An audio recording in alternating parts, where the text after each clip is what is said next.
Les éditions Télème présentent un enregistrement intégral de l'Iconie Mollet de Lionel Froissart, lu par Marc Wilhelm. La course, la compétition, c'est dans mon sang. Ayrton Senna da Silva. Chapitre 1. Roland et Rubens. Demain, je serai mort. Pourtant, j'aurais voulu gagner cette putain de course. Faire un pied de nez à la grande faucheuse. Brandir un drapeau autrichien sur le podium en hommage à Roland. Lui aussi est mort. Je l'avais croisé à la veille de son premier Grand Prix. C'était au Brésil, chez moi à Sao Paulo, dans ma ville. Il était tellement heureux d'avoir enfin touché le Graal. Il était des nôtres. Il faisait partie du club des pilotes de Grand Prix. Il était un peu plus jeune que moi. Son attente avait été aussi longue que sa patience avait été héroïque pour enfin tenir le volant d'une monoplace de Formule 1 et disputer le championnat du monde de la plus prestigieuse des catégories. Nous avons tout donné pour en arriver là. Chacun d'entre nous est persuadé d'être le meilleur parmi les meilleurs. Roland m'avait dit qu'il était spectateur dans les tribunes du Grand Prix du Japon en 1989, celui où Alain m'avait accroché dans la chicane. Une de nos nombreuses péripéties avec Prost. Il me manque, le petit Français. Sans lui, la compétition n'a plus la même saveur. J'ai perdu mes repères. Je n'ai pas trouvé une nouvelle cible. Tout ça n'aura plus d'importance après-demain. Notre brève conversation derrière les stands d'Interlagos avec Roland s'était conclue par une chaleureuse poignée de main. Je me souviens de son immense sourire. Roland m'avait ému. Il irradiait de bonheur même s'il ne pilotait pas la meilleure des voitures. C'était il y a plus d'un mois, et nous n'avions pas eu l'occasion de nous recroiser. Tout à l'heure, Roland est mort. Comme tout le monde, j'ai assisté à son accident en direct à la télévision, puis j'ai vu sa monoplace disloquée lorsque je me suis rendu à l'endroit de l'impact. J'ai toujours voulu comprendre, aller sur les lieux d'un accident. L'autorité sportive m'a réprimandé pour ce comportement. Je n'en reviens toujours pas. J'étais et je reste très en colère. J'en parlerai demain matin au briefing des pilotes. Là-bas, au bout du circuit, la marque du choc était bien visible sur le mur à gauche, juste avant le virage de Tosa. À près de 300 km/h, Roland avait peu de chances de survivre après une telle décélération. Ce n'est pas la première fois que j'ai été confronté à la mort d'un pilote. J'étais présent sur le circuit de Zolder, en Belgique, lorsque Gilles Villeneuve s'y est tué le 8 mai 1982. Le mois précédent, le 25 avril, le Québécois était sur le circuit d'Imola. Il en était parti frustré et surtout furieux. Son coéquipier, Pironi, lui avait volé la victoire. Enfin, Gilles l'avait considéré comme ça. Peut-être avait-il été un peu naïf. Il aurait dû se douter que les pilotes capables de laisser filer une victoire en Grand Prix sont rares, même pour obéir à un ordre du directeur d'équipe. Une fois, je me suis retrouvé dans cette situation au Japon, et je ne m'étais résolu à m'incliner qu'à quelques mètres de la ligne d'arrivée. Pourtant, c'était pour offrir la première place à mon pote Gerhardt. Cette histoire de victoire volée, j'en ai fait aussi l'expérience avec Alain. Je ne connaissais pas Gilles Villeneuve. J'étais trop jeune et je débutais dans le sport automobile. Je me suis renseigné depuis. C'était un artiste. Certains le comparaient à un acrobate, d'autres à un funambule. Et parfois, le funambule tombe de son fil. Je sais aussi que Gilles était d'une immense loyauté. Sur le podium d'Imola, il n'avait rien caché de sa colère. Il s'était juré de se venger, mais la vengeance est mauvaise conseillère. Elle fait oublier la sagesse et la clairvoyance. Lorsqu'on perd le contrôle de ses nerfs, c'est le meilleur moyen de se mettre en danger. Il y a tant de façons de mourir en Formule 1. Roland, lui, n'avait aucune revanche à prendre. Il cherchait simplement, comme nous tous, à se jouer du temps, à raccourcir son tour de circuit, à grignoter ces fractions de secondes qui font la différence. Parfois, au volant d'une voiture de course, la vie se joue à cette fraction de seconde. La mort n'est rien. Ce n'est qu'un passage. Un éclat. La violence d'un accident fatal offre des avantages. Pas de peur, pas de douleur, pas de conscience de la mort qui approche. Rien d'autre qu'une anesthésie générale. Les témoins qui assistent à un accident mortel s'en font tout un monde. Mais pour celui qui est au cœur de l'action, c'est un instant fugace, un éclair avant le néant. Est-ce qu'on voit vraiment toute sa vie défiler en accéléré? Je ne crois pas. Cette chambre d'hôtel est sinistre. Je n'ai pas sommeil. Je devrais dormir pourtant. Mais j'aurai toute la mort pour me reposer, comme on dit. Je dois appeler Frank. Les hasards de la vie offrent de sacrés raccourcis quand même. C'est lui qui m'a offert la possibilité de conduire l'une de ces Williams. Ce fut ma première fois au volant d'une F1. C'était il y a 11 ans déjà, en 1983, au cœur de l'été. Quelques instants inoubliables. Comment décrire cette émotion? Celle de se glisser dans le cockpit de cet engin que je ne connaissais pas. Après tout, ce n'était qu'une monoplace avec 4 roues, un volant et un levier de vitesse. Mais par rapport à la Formule 3 que je conduisais à l'époque, c'était juste un monstre de puissance. Une sorte de pur sang qu'il fallait apprivoiser. Je me souviens du frisson qui m'a parcouru l'échine, au sens propre comme au figuré, lorsque les mécaniciens ont mis le moteur en marche. Là, j'ai compris que j'allais évoluer dans une autre dimension. Patrick Head et le chef mécanicien m'avaient abreuvé de conseils, d'informations et surtout de recommandations. J'avais essayé de tout enregistrer. Étrangement, Frank n'avait pas dit grand-chose. Il m'avait simplement expliqué le déroulé des essais, le nombre de tours que j'allais faire et ce qu'il attendait de moi. Je crois me souvenir que ça se résumait à ramener la voiture en un seul morceau. Et c'était quelque chose qui ressemblait plus à un ordre qu'à un conseil.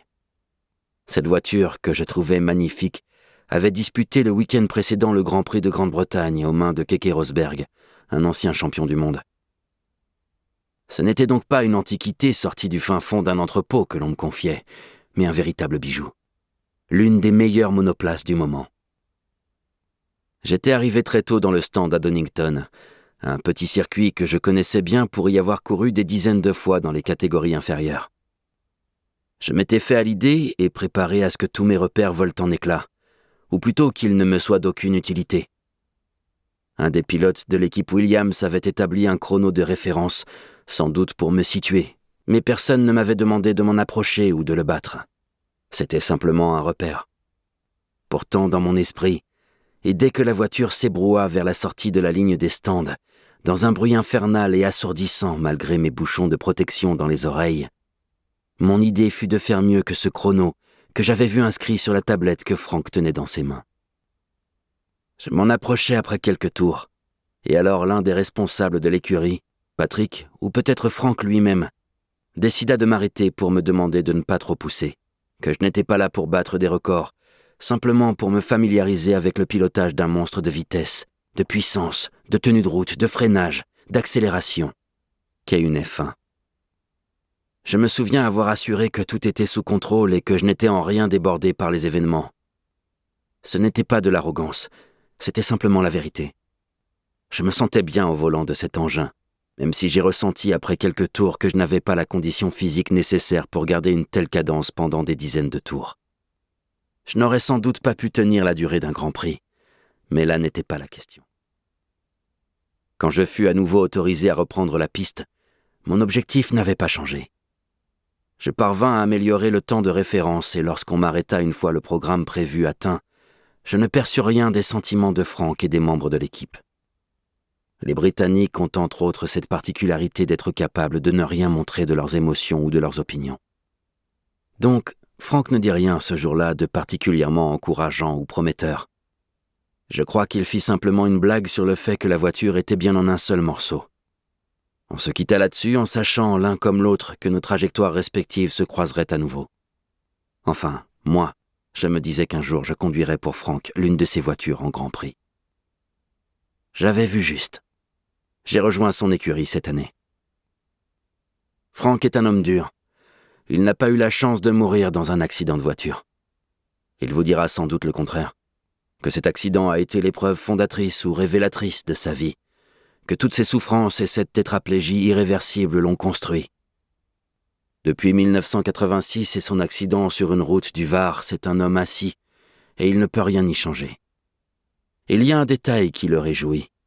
Ses interlocuteurs doivent se baisser pour se mettre à son niveau. Certains ne le font pas. Il m'a avoué un jour que cela ne méritait pas son attention. J'aime bien parler avec Frank. Rien d'autre que la course ne l'intéresse. C'est ce qu'on appelle dans le milieu un racer. Tout ce qu'il a fait dans son existence et tout ce qui l'anime encore aujourd'hui, c'est pour la course. Ce soir, il faut qu'on discute de l'accident de Roland. Les voitures sont terriblement performantes et la sécurité n'a pas suivi cette progression. Les pilotes sont très exposés. La F1 n'avait plus connu d'accident mortel depuis 12 ans et tout le monde avait oublié qu'on pouvait s'y tuer. Je dois reparler à Frank. Je dois lui répéter ce qui ne me plaît pas dans cette Williams. Je ne m'y sens pas à l'aise. Je ne suis pas en confiance. Elle est très difficile à piloter et à maîtriser. C'est une machine imprévisible, vicieuse. Peut-être est-elle tout simplement loupée. Pourtant, je perçois son potentiel, mais pour l'instant, Damon et moi, nous ne sommes pas en mesure de l'exploiter, sauf à accepter de prendre certains risques, de flirter un peu au-delà de la limite. C'est uniquement de cette manière que je suis parvenu à décrocher mes 3 pôles positions cette année. J'ai demandé à mon ingénieur de modifier la colonne de direction. Elle est trop basse dans le cockpit, je ne peux pas conduire de cette manière. Ils vont faire le nécessaire, mais ça ne réglera pas les autres problèmes. J'en ai parlé avec Alain. Lui non plus, malgré sa plus petite taille, n'a jamais trouvé la position idéale dans le cockpit de la Williams l'année dernière.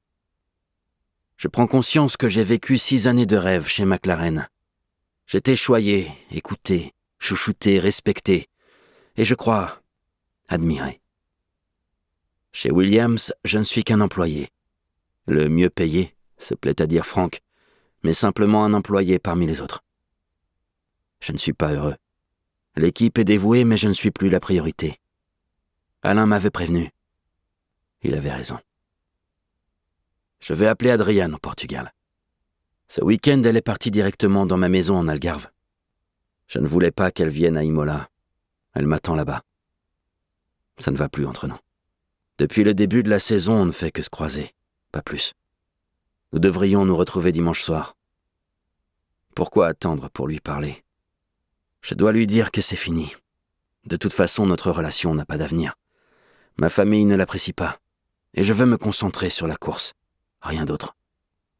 La vie d'un sportif est trop exigeante. Elle n'autorise pas la moindre distraction.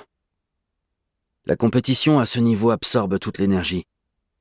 Et cette Williams qui ne me convient pas. La mort de Roland aujourd'hui, l'accident de Rubens hier. Nous sommes en danger.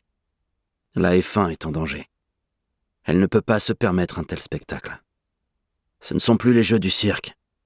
À une époque où le sport automobile était encore une affaire de gentlemen et une activité confidentielle, les pilotes mouraient presque dans l'anonymat. L'éventualité de mourir était inscrite dans la règle du jeu. On l'acceptait ou on quittait la partie.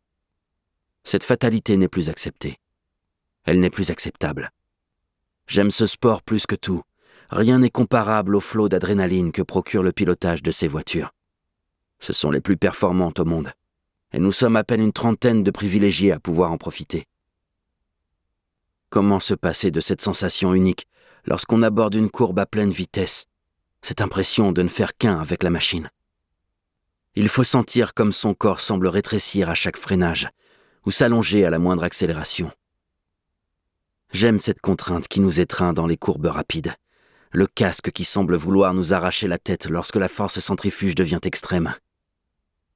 Malgré tous ces plaisirs qu'il est impossible de partager avec le commun des mortels, on peut se sentir las, fatigué. C'est là où j'en suis aujourd'hui. Pour l'instant, je ne m'éclate pas à bord de ma Williams. Chaque tour de piste est un combat et pour le gagner, je dois me donner à 100%. Je ne peux pas me disperser. Du jeudi au dimanche, je me fixe l'objectif à atteindre et il faut gravir tellement de marches, écarter tellement d'obstacles. Tout cela m'épuise. Il n'y a plus que des problèmes. Il faut faire le maximum tout le temps. Qu'on fasse bien ou mal, il faut donner le meilleur de soi-même tout le temps. Il n'y a pas moyen de faire autrement. Il faut maintenir cette tension extrême, cette forme de concentration jusqu'au drapeau à damier. L'objectif, c'est uniquement le drapeau à damier. Tout est préétabli en vue de produire le maximum jusqu'au drapeau à damier. Dès qu'il est tombé, c'est fini. Je me souviens de Francorchamps en 1990 pour le Grand Prix de Belgique où nous avons tous dû endurer le stress de 3 départs. Quand j'ai vu le drapeau rouge pour la 2e fois, j'ai dû prendre sur moi pour ne pas abandonner la voiture et quitter le circuit. La tension peut monter jusque-là. Alors, Adrian, tu dois comprendre. Une histoire d'amour n'a pas sa place dans cette lutte de tous les instants. Le docteur Sidney Watkins m'a appelé. Il me conjure d'arrêter. Il m'a demandé ce que je chassais encore. Il m'a dit « Tu es encore jeune, tu as gagné des courses, tu es champion du monde, tu es riche, tu es aimé et admiré par des milliers de personnes dans le monde entier. Le moment est peut-être venu de fonder une famille, de commencer une autre vie. » J'aime bien ce vieux Sid. Il a toujours été à mes côtés, et j'ai toujours écouté ce qu'il me disait. Il me soutient dans mon combat pour améliorer la sécurité sur les circuits et celle des voitures. Le danger sera toujours là au détour d'un virage, au hasard d'une casse mécanique, au cœur d'un mauvais carambolage. Il voudrait que j'abandonne ce que j'aime le plus au monde. Il n'a pas compris que je n'ai pas encore atteint tous mes objectifs. L'homme est ainsi fait qu'il veut toujours repousser les limites en toute chose. Que restera-t-il de moi lorsque j'arrêterai, de gré ou de force? Des pages noircies dans les journaux, des récits dans quelques livres, des lignes de statistiques pour les spécialistes de la F1, des chiffres, des records à battre, et qui seront battus, bien sûr. Tous ceux aussi que j'aurais voulu battre et qui le seront par d'autres, par Schumacher sans doute. Et les siens seront battus et améliorés par ceux qui lui succéderont. C'est le propre des records de ne durer qu'un temps. Je sais que les arbres ne montent pas jusqu'au ciel, mais pour les records, c'est la loi. Alors mon vieux Sid, je suis désolé de te décevoir, mais je vais disputer ce Grand Prix. Je sais que lorsque je ne serai plus là, ils seront nombreux à réécrire l'histoire, à voir des signes qui n'existent que dans leur imagination. C'est tellement facile de raconter l'histoire une fois qu'elle est écrite. Je l'ai dit à Frank, je vais le dire à Adrian. Je le répéterai demain à mon frère Leonardo qui m'accompagne, à mes parents, Milton et Neige, et à ma sœur Viviane. Je vais les appeler. Ils comprendront. Ils sauront pourquoi je ne peux pas arrêter, pourquoi je n'ai pas pu. Je suis pilote et mon métier, c'est de piloter. C'est une passion à laquelle je ne peux pas m'arracher. Rubens a eu un accident. Roland est mort. Tout cela est pesant, inquiétant, terriblement triste, mais c'est aussi la vie. Je n'entends pas cette petite voix qui me dit de m'éloigner, de quitter Imola et ainsi échapper à un nouveau malheur. Je ne peux pas. Alors demain, je serai là.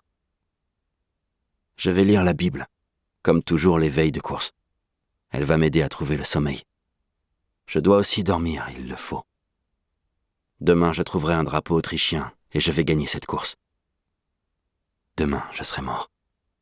Mais je ne le sais pas encore. Chapitre 2. Gilles, Ricardo, Elio et les autres.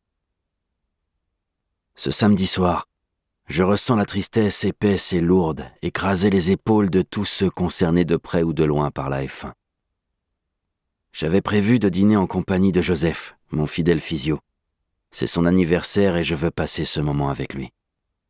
L'ambiance est calme, apaisante même.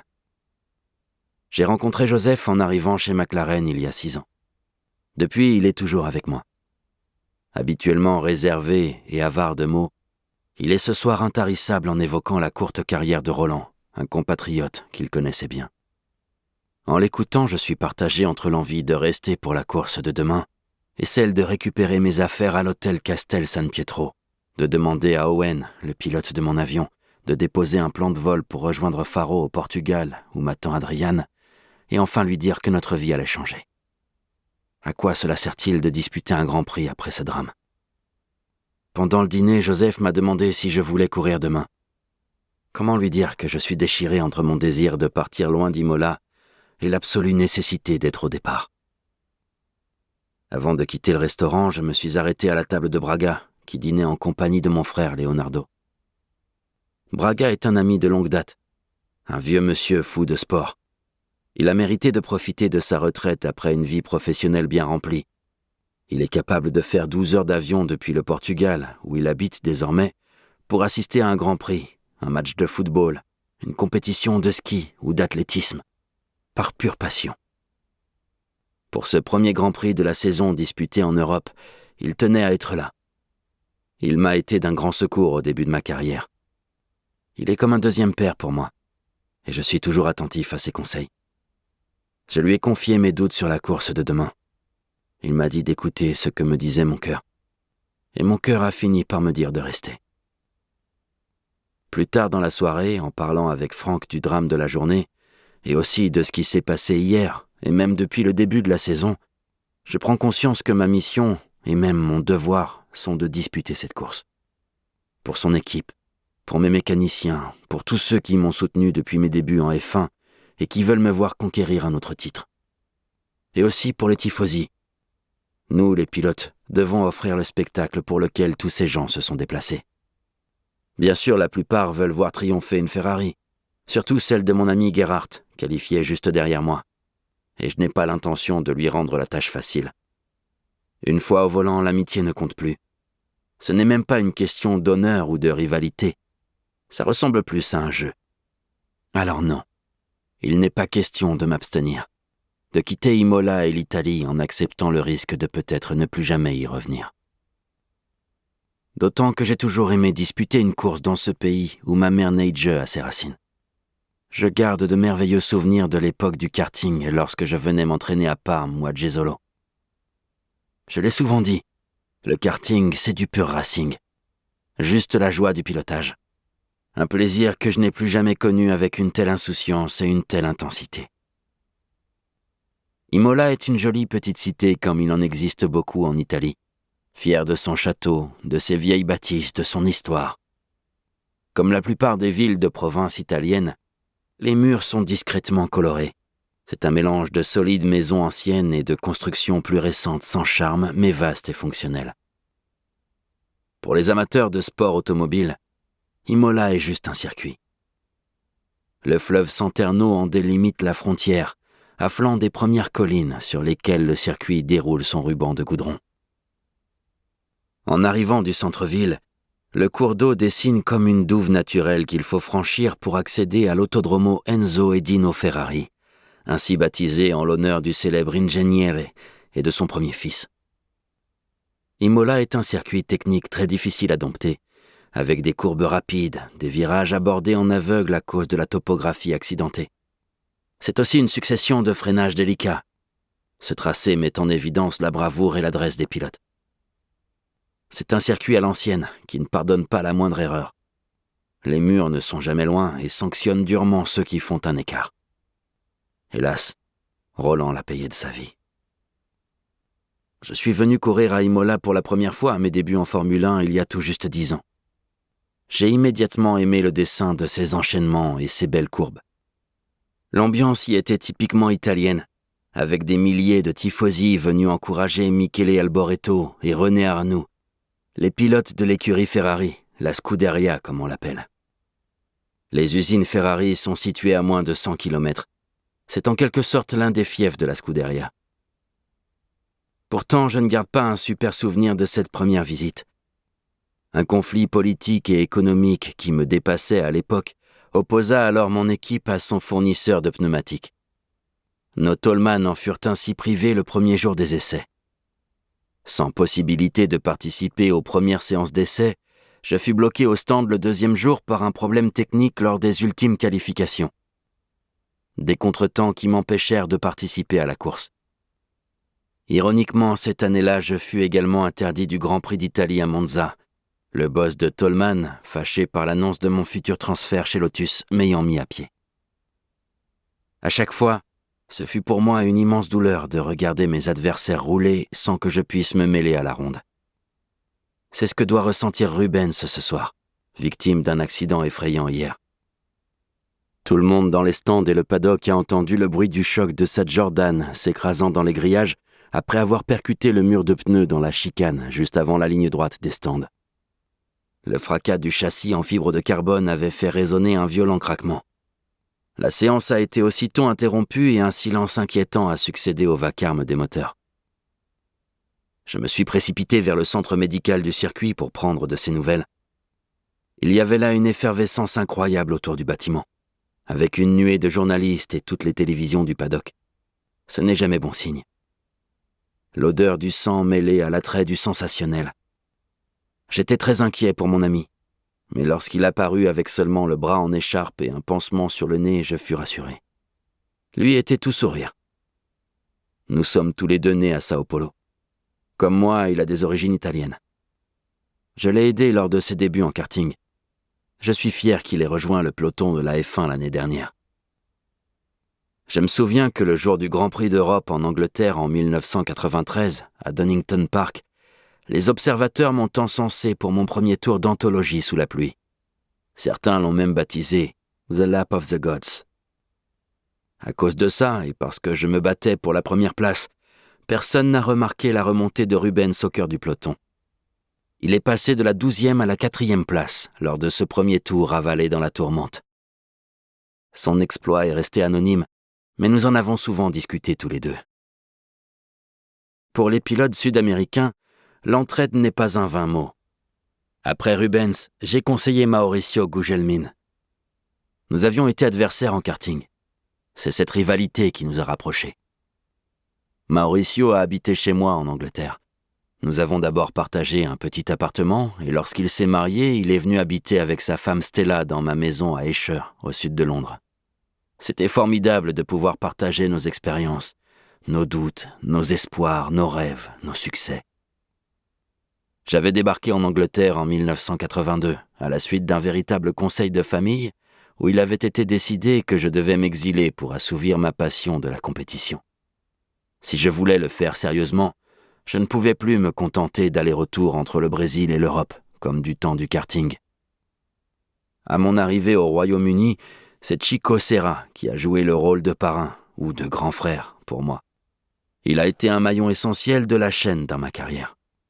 Je n'ai jamais oublié cette aide précieuse. C'est pourquoi j'ai tenu à prolonger cette solidarité avec Mauricio et Rubens. Les gens ne peuvent pas imaginer à quel point c'est pour nous, Sud-Américains, un déracinement de quitter le soleil et la douceur de vivre brésilienne. Nous espérons que vous avez apprécié cet aperçu. Pour continuer à écouter ce livre audio sur Google Play Livres, utilisez le lien dans la description de la vidéo.